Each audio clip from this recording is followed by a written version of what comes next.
다 함께 찬송가 544장 부르시면서 새벽 예배를 시작하겠습니다.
사도신경으로 우리 신앙을 고백하겠습니다.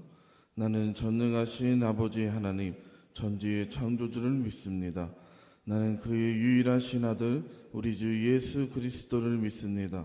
그는 성령으로 잉태되어 동정녀 마리아에게서 나시고 본디오 빌라도에게 고난을 받아 십자가에 못 박혀 죽으시고 장사된 지 사흘 만에 죽은 자 가운데서 다시 살아나셨으며 하늘에 오르시어 전능하신 아버지 하나님 우편에 앉아 계시다가 거기로부터 살아있는 자와 죽은 자를 심판하러 오십니다. 나는 성령을 믿으며 거룩한 공교회와 성도의 교제와 죄를 용서받는 것과 몸의 부활과 영생을 믿습니다. 아멘. 오늘 우리에게 주시는 하나님의 말씀은 욥기 8장 1절에서 7절 말씀입니다. 욥기 8장 1절에서 7절 말씀 한 절씩 교독하여 읽겠습니다. 수앗 사람 빌닷이 대답하여 이르되 내가 어느 때까지 이런 말을 하겠으며 어느 때까지 내 입의 말이 거센 바람과 같겠는가. 하나님 어찌 정의를 굽게 하시겠으며 전능하신 이가 어찌 공의를 굽게 하시겠는가. 내 자녀들이 주께 죄를 지었으므로 주께서 그들을 그 죄에 버려두셨으나니 내가 만일 하나님을 찾으며 전능하신 이에게 간구하고 또 청결하고 정직하며 반드시 너를 돌보시고 내 의로운 처소를 평안하게 하실 것이라. 함께 읽겠습니다. 내 시작은 미약하였으나 내 나중은 심히 창대하리라. 아멘. 헌금 드리신 분들입니다. 직분과 존칭을 생략합니다. 감사한거 항우, 신메린, 이승주, 김순례, 박정임, 1,000번째 헌금 허경자, 조원혜, 김하단, 장징수, 이재영, 이가람, 이진희, 박건태, 이동원, 감미령, 이영희, 박희승, 박희은, 하나님께서 기뻐 받으실 줄 믿습니다. 이 시간 담임 목사님 나오셔서 봉헌 기도해 주시고 말씀 전하실 때 큰 은혜 받으시기 바랍니다. 살아계신 하나님, 은혜와 사랑을 감사합니다.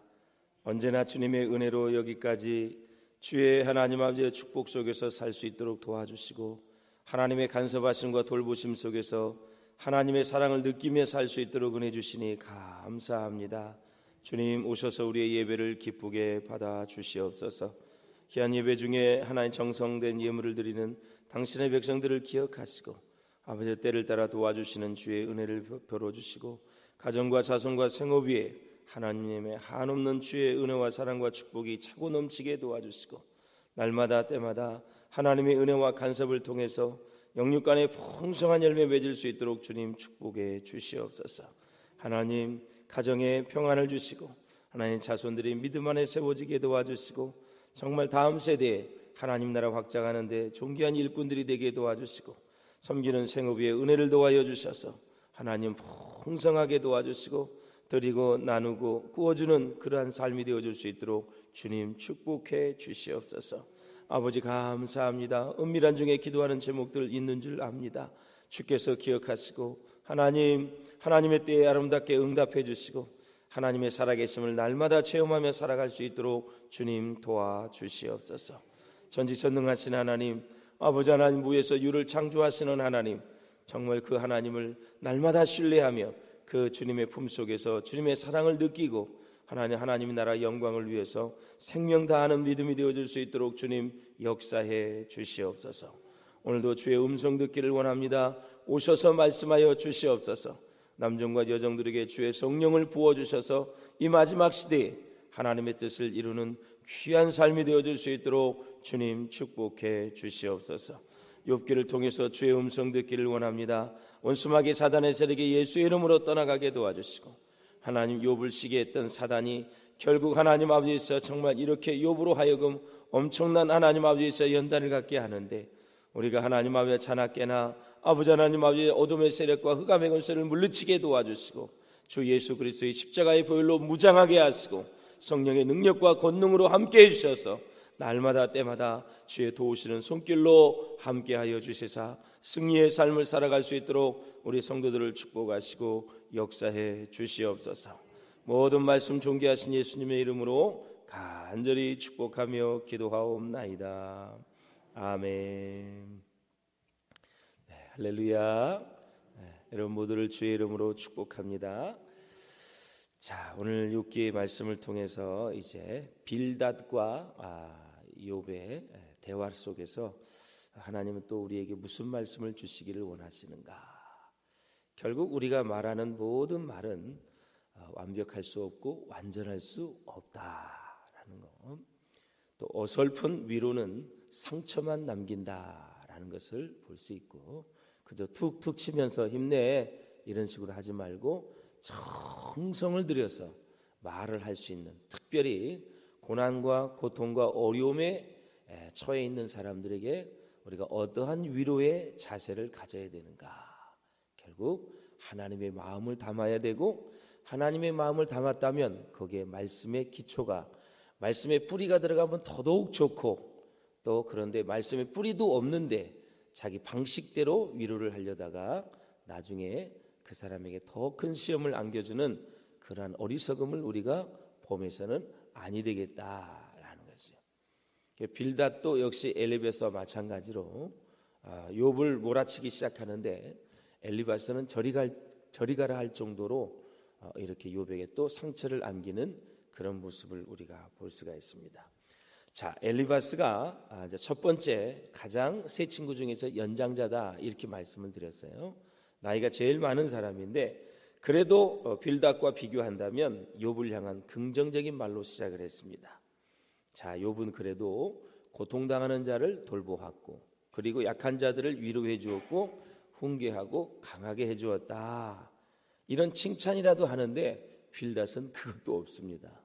오늘 이제 본문을 보시면 아시겠지만 이 엘리바스는 상당히 그래서 부드럽고 간접적인 어조로 욥에 대한 반대의 의견과 불만을 표시했어요.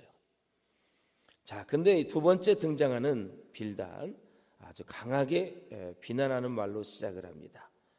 욥의 말이, 그러니까 엘리바스와 욥의 이야기를 듣고 나서 이 욥의 말이 거센 바람과도 같이 거칠고 오만방자하다. 그러면서 듣는 사람을 아주 정말 힘들게 한다, 불쾌하게 만든다고 말을 하는 빌닷의 모습을 우리가 볼 수 있습니다. 그리고 또 뭘 강조를 하냐면 하나님의 정의와 공의에 기초하고 있는 이 전통적인 지혜의 가르침에 정면으로 욥이 도전하고 있다 하면서 계속 비난의 화살을 퍼붓는 그런 모습을 우리가 볼 수 있습니다. 그러면서 이제 빌닷의 이야기를 전체를 우리가 흐름을 본다면 보상 교리를 강조하는, 그래서 인과 응보의 그 생각이 더 깊게 드러나는 그런 모습을 우리가 볼 수가 있습니다. 그래서 빌닷은 전통적인 지혜에 이제 완전히 몰두해 가면서 욥을 보는 거죠. 사람은 자기가 생각하고 있는 가치관이 있어요. 보는 관점이 있어요. 그 관점에 따라서 다 사람을 보고 환경을 보고 그 다음에 교회를 보고 민족을 보고 그 관점이 있어요. 그 기초가, 그래서 관이 중요해요. 성경적 관, 성경적으로 볼 수 있는 것이 중요한데 전통적인 지혜의 관점에서 지금 빌닷은 욥을 보고 있어요. 여러분, 이 세상에 우리가 살아가면서 나타나는 현상이 무난한 현상으로 말과 모든 것들이 나타나게 되어 있는 거예요. 거기에 사조가 있어요. 그 사회에, 그 집단에, 그 나라에 그 사조가 있어요. 사조. 보이지 않게 흐르는 것들이 쫙 있어요. 거기에 속담이 나오게 돼 있고 그 속담 한마디가 그 사회를 이렇게 반영하게 돼 있어요. 그러니까 그 당시에 전통적인 지혜에 몰두해 있는 빌닷은 그 관점을 가지고 하나님과 욥과 하나님과 사단과 욥과 또 여러 가지 상황을 볼 수 있다고 생각을 하니 얼마나 큰 착각이에요.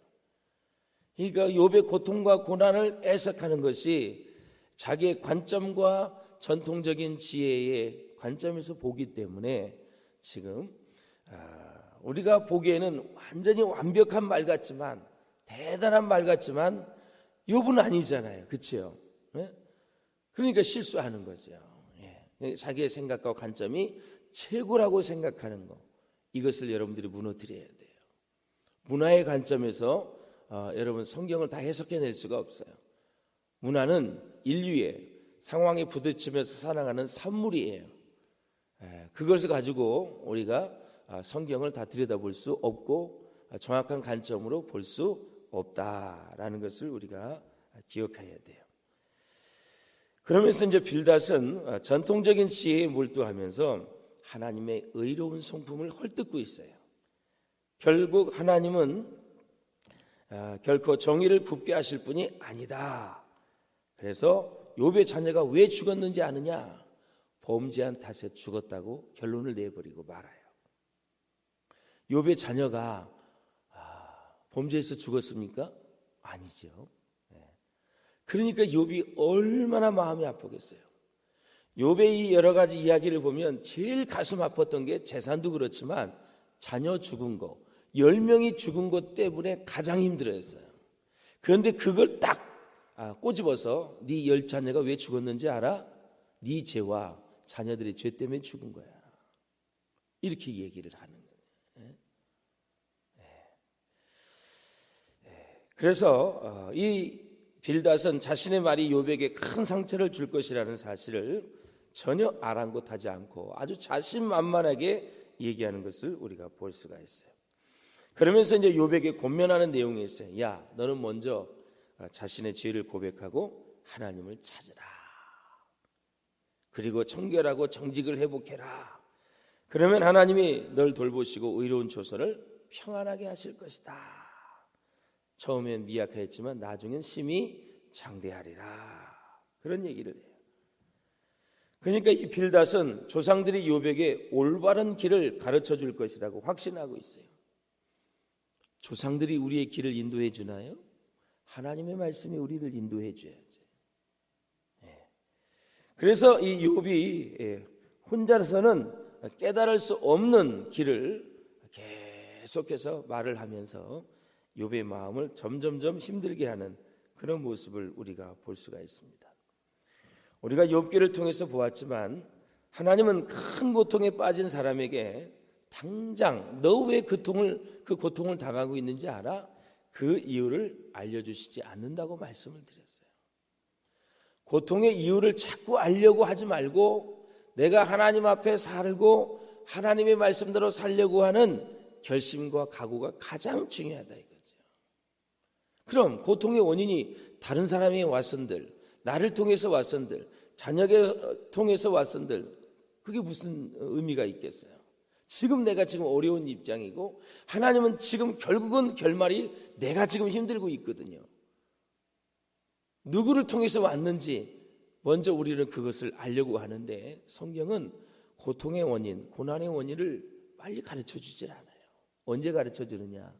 다 고난이 지난 다음에, 훈련이 끝난 다음에, 성장하고 성숙한 다음에 그것을 알게 하셔서 하나님을 더 경배하게 만들고 하나님을 더 가까이 만들고 하나님을 더 신뢰하고 의지하게 만드는 것이 하나님의 방법이다. 그거를 아셔야 우리는 고난을 당할 때 헤매이지 않다라는 거예요. 할렐루야. 그래서 그 고통을 이제 해결해 주시지도 않는, 그래서 고난 속에서 자꾸 헤매이게 할 때가 너무나 많아요. 고난의 이 시간이 굉장히 길 때도 있어요. 욥처럼 얼마나 길겠어요. 그래서 사랑하는 여러분, 고민 없이 말하는 정답은 해결책이 아닌 폭력이 되기 쉽다. 빌닷은 욥을 향해서 권면을 하고 위로할 때 정말 많은 고민을 하고 하나님 말씀에 대해서 더 깊이 알고 그런 가운데 위로를 했어야 되는데 그거 없이 자기 생각 가지고 가서 얘기를 하는 바람에 욥은 점점점 더 깊은 수렁에 빠지는 그런 모습을 보며, 그러면 내가 무슨 죄를 지었지? 이렇게 10자녀를 다 죽일 만큼 내가 큰 죄를 지었나? 우리 자녀들은 도대체 그렇게 내가 생일 때마다 하고 생일이 아닌 때는 얼마나 여러분 많이 했겠어요. 생일 때는 사람을 위한 잔치라고 말씀을 드렸어요. 제사는 하나님을 위한 거고요. 그러면 사람을 위한 잔치 때도 그렇게 자녀들을 위해서 제물을 드리며 실수한 거 잘못한 거 회개하라고 그렇게 가르쳤는데 도대체 우리 자녀는 무슨 죄를 그렇게 지었기에 한꺼번에 그것도 10명이 다 죽는가? 단 한 사람도 남기지 않고 하나님은 10명을 다 데려갔는가? 풀리지 않는 수수께끼죠. 이거보다 인생이 어려운 게 없어요. 하나님이 그냥 너 뭐 때문에 그렇게 한 거야? 그렇게 하면 받아들이더라고 하겠는데 그렇지 않잖아요. 그래서 사랑하는 여러분, 이런 성경의 원리와 말씀의 원리를 깨달지 못하면 고난 속에서 인생을 헤매이다가 인생이 끝나는 거예요. 왜 내게 완병이 왔지? 내 죽일 병이 왜 내게 왔어? 내가 왜 이렇게 경제적으로 어렵고 부도가 나야 돼? 우리 자녀들은 왜 이 모양이 이 꼴이야? 이 고난에 대한 해석을 할 수 있는 능력이 없고 지혜가 없으면 인생 다 허송세월한다. 하나님은 단 한순간도 하나님의 품 안에서 살아가고 하나님의 사랑을 받고 사는 것을 놓치지 않기를 원하시는 것이 하나님의 마음이에요. 고난 속에 파묻혀가지고 그냥 원망이나 하고 불평이나 하는 인생을 살라고 우리에게 고난을 허락한 게 아니다. 우리 수요 불교 등도의 말씀을 드렸지만 하나님이 연단을 하실 때 그 연단이 굉장히 좋은 의미라고 우리가 말씀을 드렸어요. 하나님이 우리를 사랑하시는 방식 중에 하나가 연단이라고 말씀을 드렸어요. 계속해서 경제적인 어려움으로 몰아가실 때, 정말 알 수 없는 고난이 내게 다가왔을 때 우리는 누구를 생각해야 되느냐라는 거죠. 우리 피조물이 하나님 생각하며 사는 것은 당연하죠. 그래서 우리가 친구를 이루할 때 고민 없이 아무 생각 없이 자기가 의로운 양, 자기는 말씀대로 살아온 양 이렇게 하면서 친구를 찾아가서 말하는 것은 합당치 않다라는 거예요. 담임 목사님과 또 우리 부목사님과 신방을 갈 때도 조심해야 돼. 너무 신방 대안으로 때려가가지고 너무 많은 말을 하면 안 돼. 가끔 신방 대원으로 같이 가면은 담임 목사님도 말을 더 많이 해. 담임 목사님은 10%밖에 말을 안 하고 90%를 다 신방 대원이 얘기를 해요. 합당치 않아요. 그 아픈 사람, 신방을 받는 사람은 뭔가 영적 지도자와 얘기를 하고 싶은데 그 곁으로 따라간 사람이 그냥 이야기를 또 질러서 또 얘기하고 질러서 또 얘기하고 그랬죠. 부교육자도 마찬가지예요. 담임 목사하고 신방을 할 때 조심스럽게 말과 행동을 해야 돼요. 신방의 원칙이 있어요. 그래서 신방을 받은 사람으로 하여금 마음껏 얘기하게 하고 지도자들은 뭔 얘기를 하냐? 바로 이 사람들이 말씀대로 살아갈 수 있도록 기준을 제시해 주고 또 연약한 부분이 있으면 위로해 주고 하나님을 향하고 소망을 가질 수 있도록 북돋아 주는 거예요. 우리가 곡식을 심을 때도 비가 오고 바람이 불면 흙이 쫙 내려앉아 있어요. 그러면 밭에 일을 할 때 쫙 흙을 이렇게 모아서 북돋아 줘요. 이렇게 충분히 쓰러지지 않도록 힘을 받을 수 있도록 그리고 바람이 들어가지 않도록 그리고 영양분을 공급받을 수 있도록 이렇게 쫙 이렇게 흙을 북돋아 주는 거예요. 북돋아 줘. 그러면 그 곡식들이 그 식물들이 잘 자라게 돼 있다. 뿌리가 보일 때까지 그걸 놔두면 아주 게으른 농부예요. 그건 죽는 거예요. 바람이 들어가고 햇빛을 받으면 거의 다 죽게 돼 있어요. 그런 것처럼 사람도 계속해서 성장해 가기 때문에 말씀으로 또 우리의 마음으로 하나님의 사랑을 가지고 계속 이렇게 북돋아 줘야 돼. 그런 은혜가 있기를 주님의 이름으로 축원을 드립니다. 저 사람은 완벽해 그냥 놔둬도 돼? 천만의 만만의 말씀. 목회하다가 여러분들이 생각하기에 어떤 장로님, 어떤 권사님, 어떤 안수집사님, 어떤 집사님은요 그냥 놔둬도 돼요. 그냥 알아서 잘해. 알아서 잘할 것 같아요? 목사도 위로받기를 원하는데 천만의 만만의 말씀이야. 인간이 얼마나 연약한데 혼자 설 수 있다고 생각해요? 천만의 만만 설 수 없어요, 여러분. 하나님이 도우셔야 되고 하나님이 계속 기르시고 먹이시고 간섭해 주시고 또 사람들의 위로와 또 사람들의 북돋움, 사람들의 간섭받습니다. 이런 것을 통해서 사람이 영적으로 자라가게 돼 있단 말이죠. 자, 이제 빌닷은 소생의 희망이 없는 욥을 찾아와서 이렇게 많은 말을 해요. 사랑하는 여러분, 하나님 백성의 놀라운 점은 언제든지 은혜 받기만 하면 우리는 새 출발할 수 있다. 새 출발할 수 있어요. 은혜만 있으면 새 출발할 수 있어요. 경제적으로도 완전히 바닥을 긴다 할지라도 몸이 아픈다 할지라도 인생에 여러 가지 문제가 있다 할지라도 하나님의 은혜만 받기만 하면 우리는 새로운 출발을 할 수 있다. 그래서 예수 안에 있으면 희망을 갖고 소망을 가질 수가 있어요. 할렐루야. 예수만이 우리의 소망인 줄로 믿습니다. 슬픈 마음 있는 사람. 그 다음에 뭐예요? 예수 이름 믿으면. 그 다음에 뭐예요? 영원토록 변함없는 기쁜 마음 얻으리. 예수의 이름은 우리의 뭐예요? 세상의 소망이 되는 거예요. 예. 계속하세요 노래. 난 설교할 테니까. 예수가 세상의 소망이 되는 거예요. 소망이 되는 거예요. 세상에서. 욥이 가진 생각이 있어요. 욥은 어떤 생각을 가졌냐면 너무너무 힘드니까 이 세상에 존재한다는 것 자체가 문제가 있다고 생각을 하는 거예요. 사람이 이렇게 살 희망과 소망이 끊어지면 내가 이 세상에 존재하는 것 자체가 문제가 있다고 생각을 해요. 그래서 목숨에 손을 대는 거예요, 사람이. 그리고 내가 지금 이 세상에 사라지면 이 고통이 없어질 거라고 생각을 하는 거예요. 그래서 그렇게 목숨에 자기가 손을 대는 거예요. 목숨이 붙어 있다는 것은 그 문제를 해결할 수 있다라는 그런 사인이에요.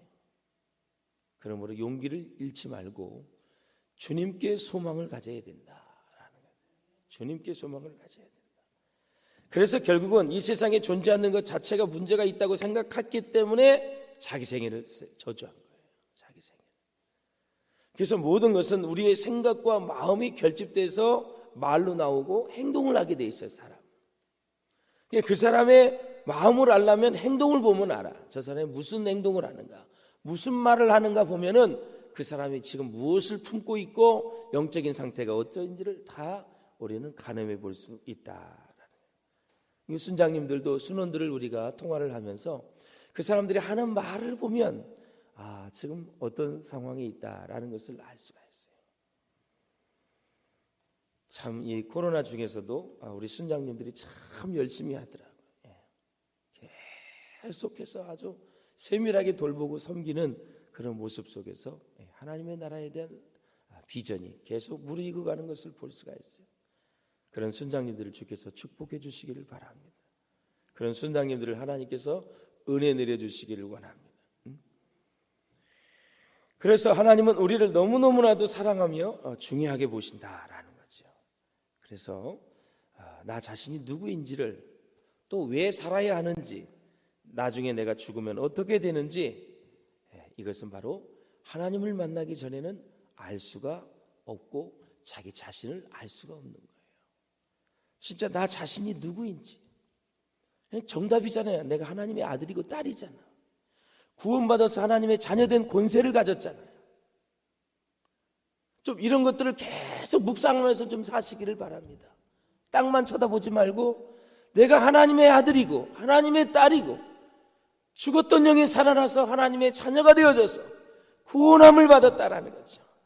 그 구원보다 더 가치 있는 것이 이 세상에는 없습니다, 여러분. 그것보다 더 가치를 위에 뒀기 때문에 인생이 문제가 되는 거죠. 왜 살아야 하는지, 왜 내가 아침에 출근을 해야 되는지, 왜 사업을 해야 되는지, 왜 남편을 내조하고 자녀를 양육해야 되는지, 날마다 우리의 인생의 목적을 점검을 해야 우리는 탈진되지 않고 지치지 않고 힘차게 믿음의 걸음을 우리가 걸어갈 수 있다라는 거예요. 진짜 하나님 없이 산다고 생각하니까 얼마나 불쌍한 인생인지. 어렸을 때부터 유치원 다니고 어린이집 다니면서 공부해가지고, 그리고 직장 다니고, 그리고 결혼해가지고 고작 한다는 게 차 사고 집 사고, 그리고 그냥 뭐 조금 이렇게 놀러 다니고 자기 하고 싶은 거 하는 거, 얼마나 불쌍한지 몰라 인생이. 그러다가 나 그냥 강제 은퇴나 다니고 당해가지고 막 고민하고 방황하고, 그러다가 60, 70대 가지고 병 들어가지고 병원이나 왔다 갔다 하고 결다가 인생 끝나는 건데 얼마나 불쌍한 인생이냐고. 우리의 목적이 세상의 목적이 되면 세상에 살만한 가치가 있는가 한번 생각할 정도로, 우리가 그런 목적을 가지고 산다면 무슨 의미가 있겠어요, 여러분? 하나님의 영광, 영혼을 구원하고 상처받고 아픔을 당한 영혼들을 치유하고 회복하는데 우리가 부름을 받아서 사는 것이 가치가 있고, 저 천성을 향하여서 순례자의 길을 걸어가야 의미 있고 보람이 있지 않습니까, 여러분? 그 길을 가던 중에 욥이 지금 이렇게 어려움을 당했어요. 이거 어떻게 해결을 해야 돼요, 여러분? 어떻게 헤쳐나가야 되냐고. 우리가 이런 일을 당했다면 어떻게 여러분 행동하고 말을 해야 되고 해야 될까? 그냥 말씀이니까 보시지만 말고 내가 이게 욥처럼 당했다면 내가 어떻게 해야 될 건가? 친구들이 왔을 때 어떻게 내가 그들과 대화를 해야 되는가?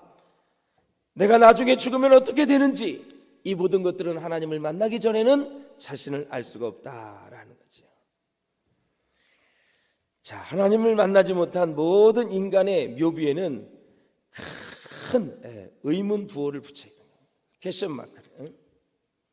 그리고 뭐라고 써야 되느냐? 하나님을 알지 못하고 죽은 사람들, 뭐가 뭔지 모르는 인생을 살다가 죽었다라는 뜻 아닙니까, 여러분? 퀘션 마크를 띄고 죽음. 인생이 어디서 왔는지, 내가 누구인지, 왜 살아야 되는지, 죽으면 어디로 가는지 전혀 모르고 살던 사람이 죽으면 퀘션 마크, 물음표 하나 찍고 묘비에 남겨야 돼요. 인생이 뭐가 뭔지 모르고 살았다 죽었다. 바로 욥이 받아들이기가 가장 어려웠던 것이 10자녀의 죽음이라고 말씀을 드렸습니다. 이 자식의 죽음은 어떤 말로도 위로가 안 됩니다. 하나님 안에서만 해결되는 문제입니다.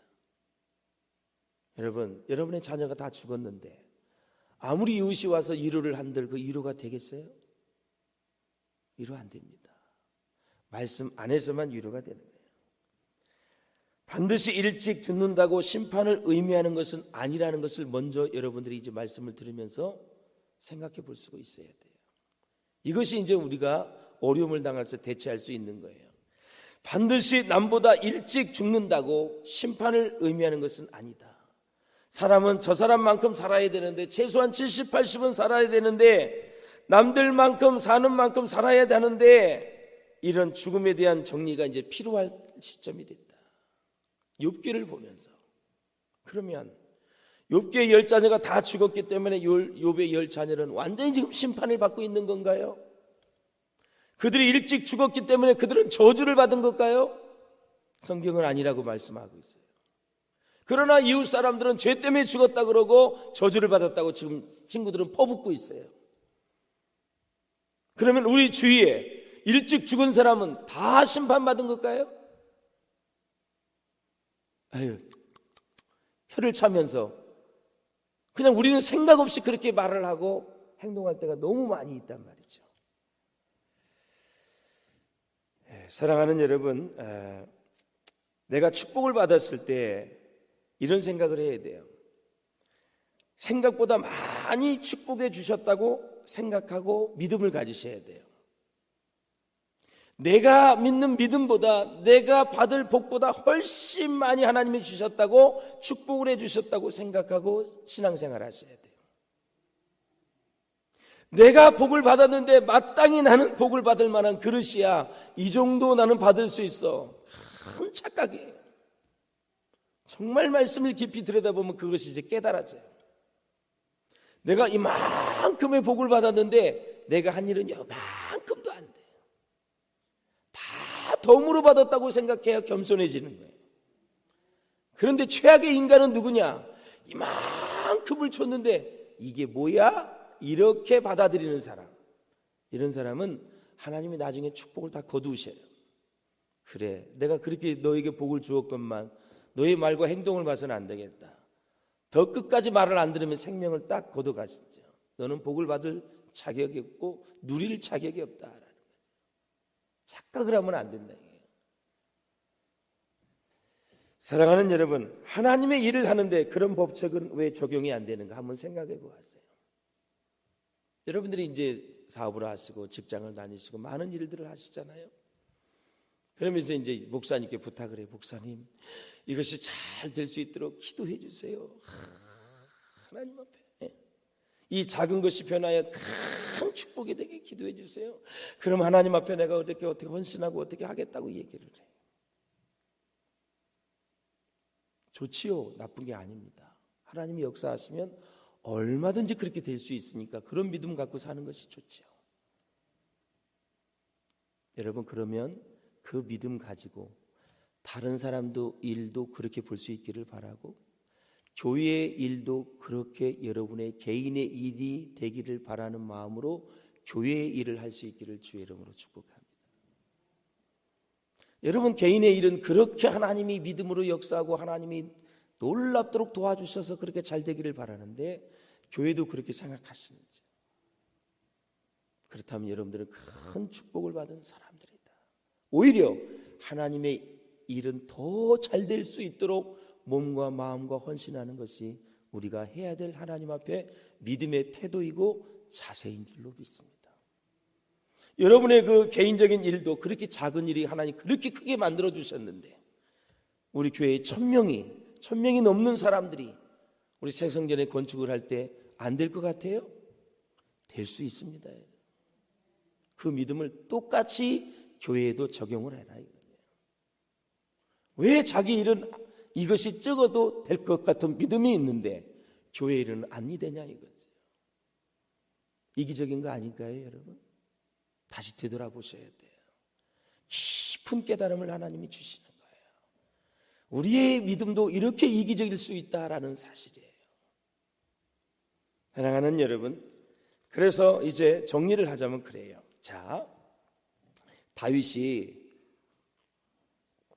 법궤를 예루살렘으로 들여올 때에 옮길 때 소가 뛰는 바람에 우사라는 젊은이가 법궤가 떨어지지 않도록 잡았다가 현장에서 직사를 했어요. 자, 우사가 죽는 것은 하나님의 징계인 것은 분명하지만 그렇다고 우사가 지옥에 갔다는 뜻은 아니지요. 잘 해석을 하셔야 돼요. 우사가 죽어서 지옥에 간 거예요? 하나님의 심판이에요. 그 일은 우사가 하는 일이 아니라 다른 사람이 해야 될, 다른 사람, 고아자손이 해야 될 일이에요. 근데 너무너무 그냥 법궤가 넘어질 것 같으니까, 논동으로 떨어질 것 같으니까 잡았단 말이죠. 그건 얼마나 선한 일이에요. 그렇죠? 그런데도 그 사람이 해야 될 일이 아니에요. 그래서 현장에서 죽었어요. 직사했어요. 그럼 하나님은 어떤 분이에요? 하나님은 아주 야박한 분이에요. 그 사람이 일찍 죽었어요. 우사는 젊은이에요. 20대 중반으로 다 보고 있어요, 성경에는. 그러면 그걸 법궤를 잡다가 죽었단 말이죠. 그러면 그 사람은 지옥에 간 거냐고요? 그건 아니죠. 또 하나 예를 들을게요. 출애굽 세대들, 애굽에 있다가 홍해를 건너 광야에서 40년 동안 생활을 했어요. 갈렙과 여호수아를 빼고는 1세대가 다 죽었단 말이죠. 그 세대를 출애굽 세대라 그래요. 자, 하나님의 말씀에서 불순종했는데 그들이 다 광야에서 죽었어요. 죽었는데 그들이 다 구원받지 못한다는 뜻은 아니란 말이죠. 다 구원 못 받은 거예요, 그 사람들이? 그렇게 해석을 하셨나요? 아니에요. 그것이 하나님의 징계였던 것은 사실이지만 구원과는 연결시킬 수는 없다라는 사실. 그 영역은 하나님의 영역이에요. 욥의 자녀들이 이 세상에 더 오래 살면서 많은 경험과 일을 하지 못한 것은 아쉽지만 그렇다고 그들이 일찍 죽는 것이 반드시 심판이라고 볼 수 없다라는 거죠.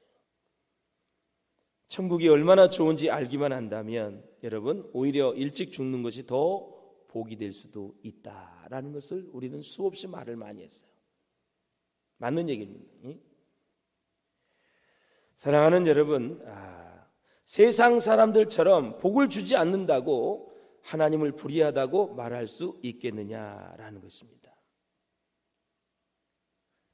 세상 사람보다 더 잘 살고 더 건강하고 더 장수하고 이렇게 살아야 크리스찬들은 더 공평하다고 생각을 하고 사는 사람이 부지기수입니다.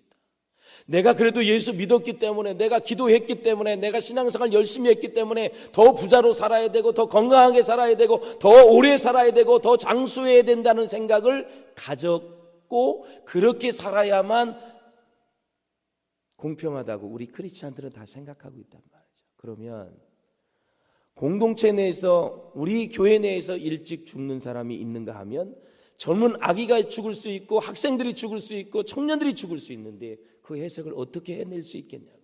장례식에 가서 어떻게 위로할 수가 있겠어요? 일찍 죽었으니 저주입니다. 이런 설교를 해야 되나요? 이 시각을 바꾸란 말이죠. 그런 생각을 가지고는 위로할 수가 없어요. 욥기를 보면서 우리 성도들은 정확히 배울 수 있기를 주의 이름으로 축복합니다. 사랑하는 여러분, 그래서 하나님의 복은 눈에 보이는 것만 있는 것이 아니라는 거 잘 기억했으면 좋겠고요. 우리가 이 세상에 것서 배불러 있으면 하나님의 복을 찾으려고 하지 않습니다.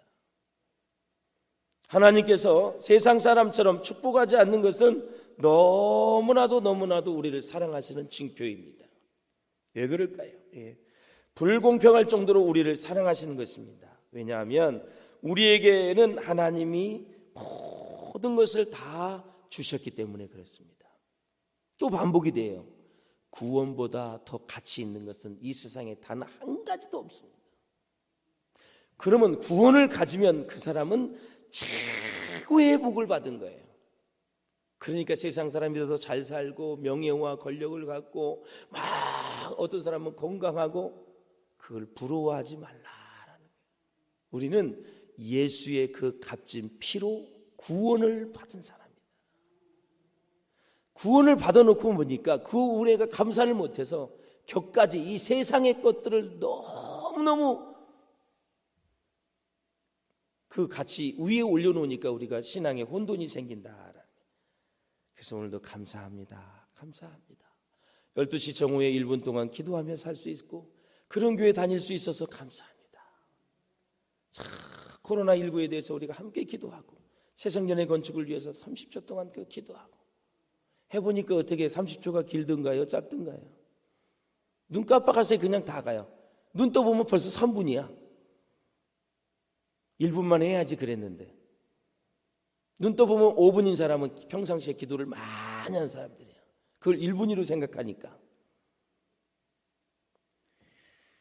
그래서 세상의 복을 큰 가치로 보기 때문에 가치에 혼돈이 생기는 거죠. 그래서 사랑하는 여러분, 말씀을 정리하겠습니다.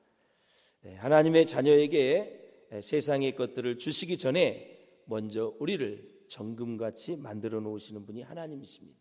왜냐?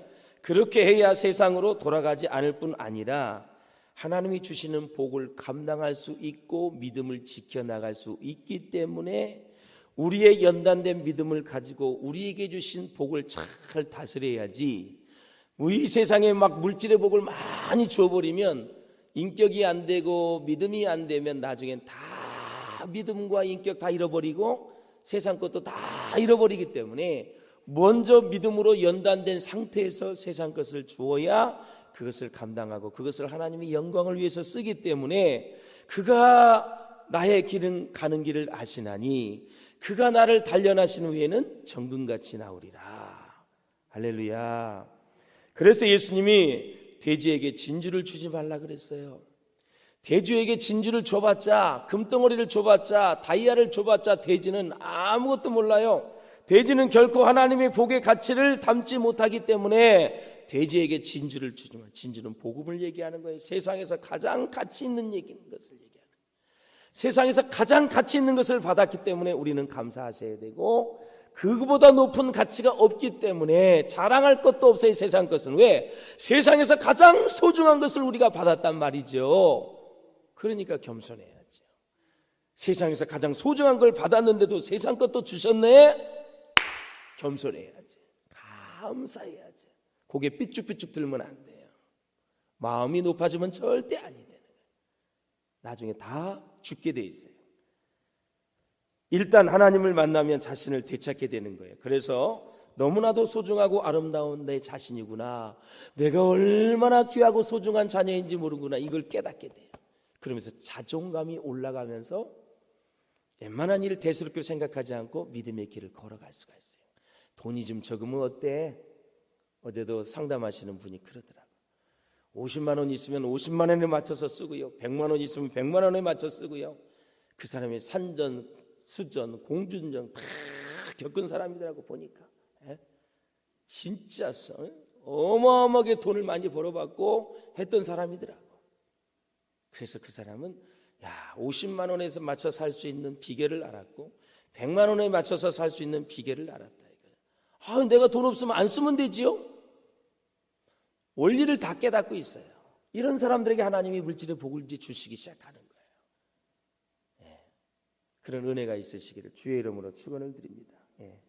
그래서 사랑하는 여러분, 진정으로 복받는 사람에게는 믿음의 비밀이 있습니다. 믿음의 뿌리가 딱 하나님께 다 있습니다. 그래서 흔들리지 않습니다. 아무리 많은 물질의 복과 명예와 권력을 주어도 흔들리질 않아요. 말씀의 복을 잡으면 영원히 쇠하지 않는 복을 받는다는 비결을 알기 때문에 절대 어마어마한 축복을 받아도 흔들리지 않습니다. 겸손합니다. 이거 한순간이다. 한순간에 불어버리면 다 끝난다는 것을 알고 있는 사람이 있죠. 그분이 그러더라고요. 서울에 어마어마한 집이 많이 있었고 어마어마한 부자인데 목사님 한순간이더라고요. 한순간. 그걸 깨닫고 나서 지금은 작은 일에도 감사하면서 그러니까 지금 더 행복한 거지. 그러니까 또 물질에 또 복을 주시지요. 우리는 세상적으로 잘 나가는 것이 성공인 줄 알았습니다.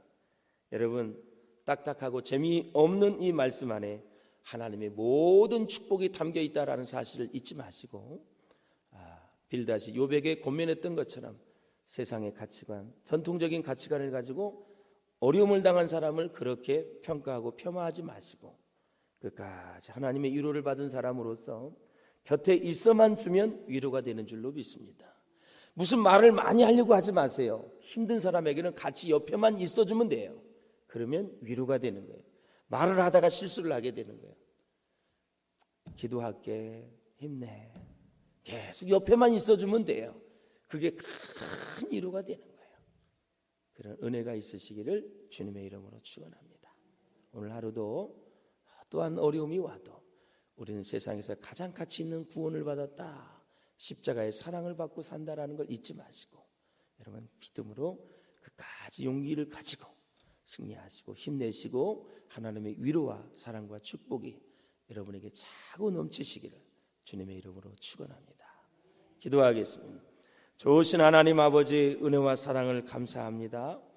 우리가 왜 사는지 무엇을 위해 사는지 죽은 이후에는 어떻게 되는지 내 자신이 누구인지 이 모든 것은 하나님을 만난 이후에 알게 되는 일인 줄로 믿습니다. 주님, 우리가 주님을 만나 이렇게 구원을 받게 하시고 우리의 사는 목적이 주님께 하나님 목적이 다 맞추어지게 하나님 살아갈 수 있도록 인도해 주시니 고맙습니다.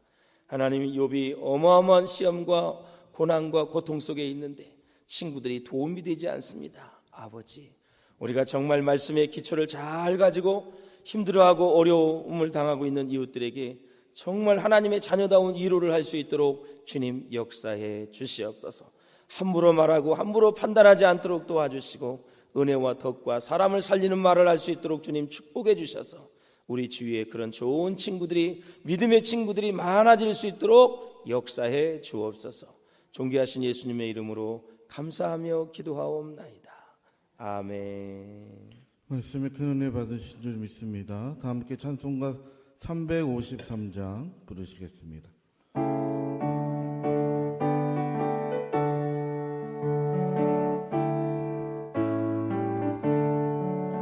십자가 분명되어서 예수를 따를 때 무서워하는 마음으로 주 모른 죄 할까. 나의 주 그리스도 나를 속량했으니 나 십자가를 벗으는 저 멸류관 박수 치면서 무성 높이를 흘리며 큰 싸움 하는데 나 어찌 편히 숨어서 상 받기 바랄까. 나의 주 그리스도 나를 속량했으니 나 십자가를 벗으는 저 저 멸류관 쓰리 이제야 많은 세상에 수많은 원수들 나 유혹하고 외치나 내 주만 따르리 나의 주 그리스도 나를 속량했으니 나 십자가를 벗으는 저 멸류관 쓰리 나 멸류관을 쓰려고 몸 바쳐 싸울 때 주 내게 용기 주시사 이기게 하시네 나의 주 그리스도 나를 속량했으니 나 십자가를 벗으는 저 멸류관 쓰리 승리의 그날 이르러 십자가 군병들 쾌가를 불러 영광을 주님께 돌리리 나의 주 그리스도 나를 속량했으니 나 십자가를 벗으는 저 멸류관 쓰리 하나님 이 시간 주신 말씀을 기억하며 함께 기도하기를 원합니다. 우리가 옳은 것을 알지만 그것이 욥처럼 우리 현실 속에서 다르게 펼쳐질 때 오늘 말씀을 기억하면서 욥을 기억하면서 견뎌낼 수 있도록 하나님 도와주시옵소서. 옳은 것과 다르게 펼쳐지는 현실을 보면서 우리가 무너지지 않고 우리 주 예수 그리스도 안에서 이루시고 또 완성하실 하나님 나라를 바라보고 그날을 소망하며 살아가는 오늘의 삶이 살아갈 수 있도록 하나님 우리를 인도하여 주시옵소서. 나라를 민족을 위해서 함께 기도하기를 원합니다. 사회적 경제적 어려움으로 인해 살 길과 소망을 찾는 사람들에게 예수 그리스도를 만나게 하여 주시고 역경 가운데 있는 이들이 용기를 내어 살아가는 힘을 얻게 할 수 있도록 하나님 우리를 도와주시옵소서.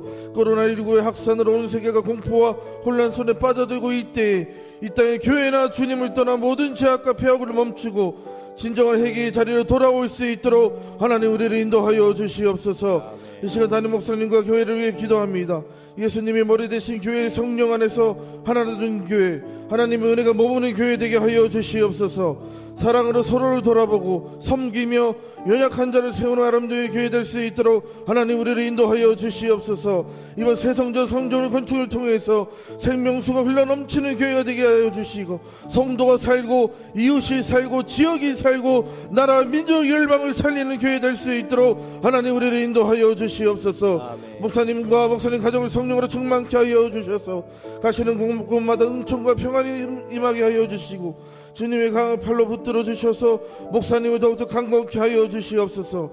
하나님의 음성을 듣고 하나님의 뜻과 계획을 발견하고 비전교회 공동체를 향한 아버지의 생각을 더욱더 알아갈 수 있도록 하나님 목사님을 인도하여 주시옵소서. 마지막으로 개인의 기도 제목을 위해서 기도하실 때 질병, 재정, 관계, 사업, 직장, 개인의 모든 문제들이 해결되게 하여 주시고 부르짖는 기도의 제목보다 응답받는 놀라운 은혜와 사랑을 경험할 수 있도록 하나님 도와주시옵소서. 이 시간 주님의 은혜가 간절히 임하길 기도하며 주님의 이름을 세 번 부르고 간절히 기도하도록 하겠습니다. 주여 주여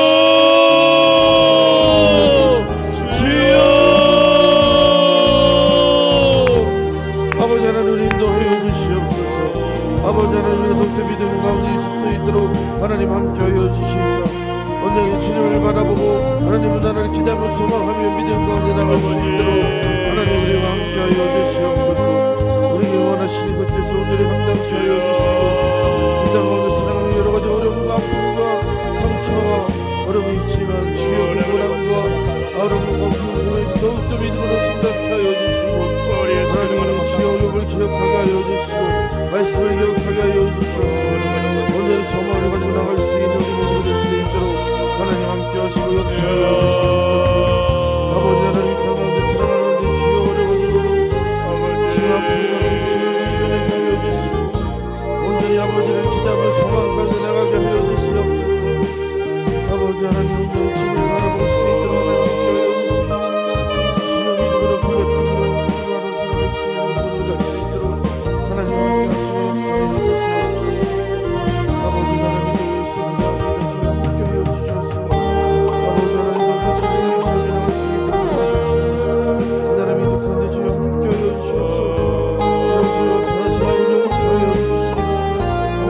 다시 한번 주님 앞에 손을 줄 수 있도록 하나님 우리를 인도하시고 역사하여 주시옵소서.